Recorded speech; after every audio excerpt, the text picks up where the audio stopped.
प्रकृति की गोद में बसा हेमकुंड साहिब गुरुद्वारा सिख धर्म के पवित्र स्थलों में से एक है। उत्तराखंड के चमोली जिले में स्थित हेमकुंड साहिब गुरुद्वारे को सिख धर्म की सबसे कठिन तीर्थ यात्रा माना जाता है। चारों तरफ से पथरीले पहाड़ों और बर्फीली चोटियों से ढका हेमकुंड साहिब गुरुद्वारा यह समुद्र तल से लगभग 4632 मीटर की ऊंचाई पर स्थित है। यहाँ पर श्रद्धालुओं को बर्फीली पहाड़ियों से गुजरकर जाना होता है। इस जगह का उल्लेख गुरु गोविंद सिंह जी ने अपनी आत्मकथा में भी किया है। तो क्या है हेमकुंड साहिब गुरुद्वारे का इतिहास और यह गुरुद्वारा कब और किसने खोजा? इस स्थल को लेकर सिख धर्म के श्रद्धालुओं की मान्यता है कि यहाँ पर सिख धर्म के 10वें गुरु गुरु गोविंद सिंह जी ने पिछले जन्म में वर्षों तक महाकाल की आराधना की थी और वर्तमान में जन्म लिया था। यही वजह है कि सिख धर्म के लोगों का इस गुरुद्वारे को लेकर अगाध श्रद्धा है और यहाँ पर स्थित झील और आसपास के क्षेत्रों को लोकपाल के नाम से भी जाना जाता है। लोकपाल का अर्थ है लोगों का निर्वाहक। हेमकुंड साहिब गुरुद्वारे का उल्लेख गुरु गोविंद सिंह की आत्मकथा में भी किया गया था, परंतु यह तीर्थ स्थल 2 से अधिक सदियों से गुमनाम रहा। हेमकुंड साहिब 7 पर्वत की चोटियों से घिरा हुआ है। इसके 7 पर्वत चोटी के चट्टान पर निशान साहिब सजा हुआ है। हेमकुंड साहिब का वर्णन स्कंद पुराण में वर्णित बद्रिकाश्रम महात्म्य में भी है। कई विद्वान हेमकुंड की खोज को इससे काफी बाद का बताते हैं, तो कुछ विद्वान 1920 में पटियाला राजघराने के एक सदस्य द्वारा भी खोज करना बताते हैं। 1935 में यह स्थान हेमकुंड साहिब के रूप में प्रतिष्ठित हुआ। हेमकुंड नामक स्थान जहाँ है वहाँ सप्तरिंग नाम का पर्वत है। उसी स्थान पर पांडवों के पिता राजा पांडु ने तपस्या की थी। इस स्थल को लेकर मान्यता भी है कि यहाँ गुरु गोविंद सिंह ने वर्षों तक महाकाल की आराधना की थी और वर्तमान में जन्म लिया था। तो आइए अब जानते हैं हेमकुंड साहिब गुरुद्वारे की खोज कब और किसने की थी। गुरमुख प्यारे संत मोहन सिंह जी, जो टिहरी गढ़वाल के संतों को वाणी का उपदेश दे रहे थे, उनके मन में इस पवित्र स्थान को ढूंढने की इच्छा हुई। वे गुरु के प्रति असीम श्रद्धा और भक्ति रखते थे। अतः सोहन सिंह जी ने अपने मन में यह फैसला कर लिया था कि जीते जी गुरु जी की तपस्थली ढूंढ निकालूं तो मेरा जीवन सफल हो जाएगा। सोहन सिंह जी ने धर्म ग्रंथों, साधुओं, महात्माओं से जानकारी प्राप्त करना शुरू की। उन्हें दृढ़ विश्वास था कि हरिद्वार से बद्रीनाथ की पवित्र भूमि ऋषि मुनियों की तपोभूमि रही है, जहाँ ना जाने कितने ही महात्माओं ऋषि मुनियों ने तपस्या और साधना की है। गुरुजी ने अवश्य ही इसी देवभूमि पर तप किया होगा। अपने इसी दृढ़ विश्वास के साथ सोहन सिंह जी कई वर्षों तक इसी देवभूमि में इधर उधर भटकते हुए बद्रीनाथ पहुंचे। वहां से लौटते समय किसी कारणवश वे पांडुकेश्वर में रात के लिए रुके। यहाँ उन्हें पांडुकेश्वर के बारे में पता चला कि पांडुकेश्वर को राजा पांडु का तप स्थान कहते हैं, इसलिए इसका स्थान पांडुकेश्वर पड़ा। सोहन सिंह जी को इस स्थान के प्रति विशेष आकर्षण होना स्वाभाविक था। सप्तरिंग को ढूंढने की उनकी इच्छा इस स्थान पर आकर और तीव्र हो गई। सवेरे उठकर सोहन सिंह जी कहीं जाते तो इससे पूर्व ही उन्होंने देखा कि गढ़वाली लोगों का समूह नए वस्त्र पहनकर कहीं जाने की तैयारी में है। पूछने पर संत सोहन सिंह को पता चला कि वे लोग हेमकुंड लोकपाल तीर्थ में स्नान करने जा रहे हैं। पता नहीं किस भावना के वशीभूत सोहन सिंह भी उन्हीं के साथ चल दिए। मार्ग में अलकनंदा नदी को पार करना था। अलकनंदा नदी को पार करने के बाद वहां पहुंचते ही सोहन सिंह जी ने देखा तो उन्हें 7 चोटी वाला पर्वत दिखाई दिया, जिसे देखकर सोहन सिंह जी अति प्रसन्न थे, क्योंकि उन्हें सप्तरिंग मिल गया था, जहां गुरु गोविंद सिंह जी ने महाकाल की तपस्या की थी। अब सोहन सिंह जी उस स्थान की पहचान करना चाहते थे जहां गुरु जी ने तपस्या की थी, लेकिन उस स्थान का पता करना अति कठिन था।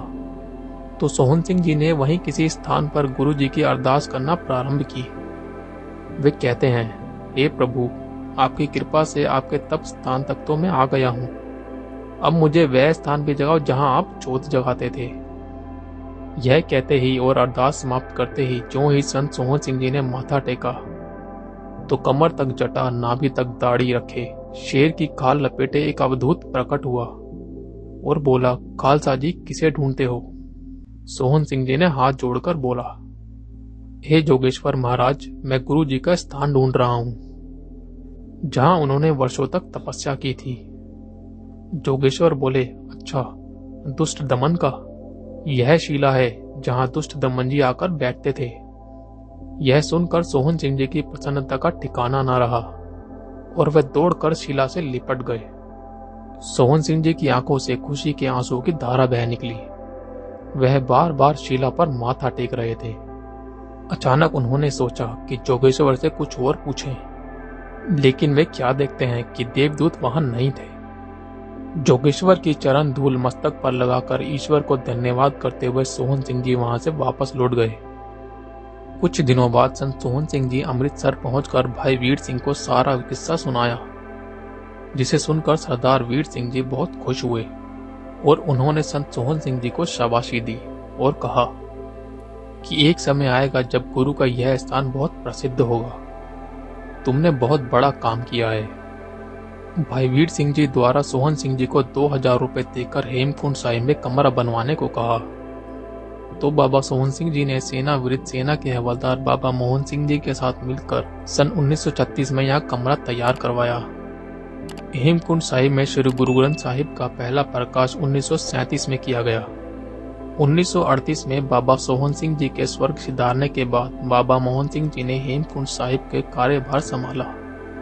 1944-45 में बाबा जी ने हयात भंडारी ठेकेदार से गुरबाणी का प्रचार का स्थान तथा 2 कमरे बनवाए। हेमकुंड साहिब गुरुद्वारे का निर्माण स्टील सीमेंट के मिश्रण से किया गया है। हेमकुंड साहिब गुरुद्वारे की स्थापना 1960 में की गई थी। रामायण काल में भी इस जगह का वर्णन मिलता है। हेमकुंड साहिब गुरुद्वारे को रामायण काल में भी माना गया है।